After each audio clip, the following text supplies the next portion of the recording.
Núna ertu með mikið af ungum strákum undir tvítugt, Árni. Já. Eru þið með eitthvað langtíma markmið varðandi þennan hóp?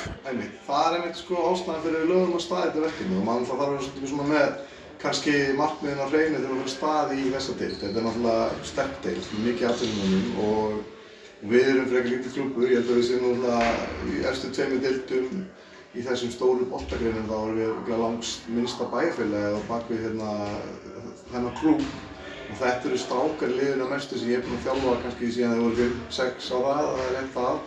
Man er mikið væntum það og man langar að búa til svona umhverfi og taka slaginn þessa deild með þeim til þess að þroska það og búa til leikmenn og skila það góðum. Þetta tekur það smá tíma en fyrst til það sæti bauðs núna í sumar og við ákváðum að taka það og við ætlum að gera verkefnið vel og klára það vel og það sem við ætlum að gera. Auðvitað koma einn og einn svona leikur móti liða sem við erum svolítið undersized og Hamar er náttúrulega bara með liðu alltaf staðinn við. Þeir eru búin að vera stefna öðrum hlutum síðustu árum en við þurfum kannski að horfa til þess að gera það eftir nokkur ár. Já, þannig að þú sérst aldrei fram að þetta sé hópurinn sem þú ert að fara að klára þetta tímabil með, sem þú ert með núna. Já, svona mestu. Þetta er freistandi að bæta við leikmanni og maður vil alltaf að skoða og pæla en þetta er líka alltaf áhætta, þetta kostar peninga og þetta er alveg búið að kostnaða sem við veitum okkur líka, við erum duglegt fólk og svo er alltaf spurningin erum við ekki bara að fara að gera betur þá næsta vetur með það sem við höfum núna og spara aðeins hlutina og þetta er alveg svona alltaf pælingar að tósast á manni hvað maður að gera sko.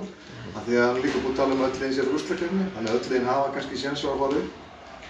Burtséð frá hvernig þessu leikur fór eða hvernig næstu leikir fara, þá virðist vera að öll liðin fái þann séns, allavega síðasti líka síð, þá er það.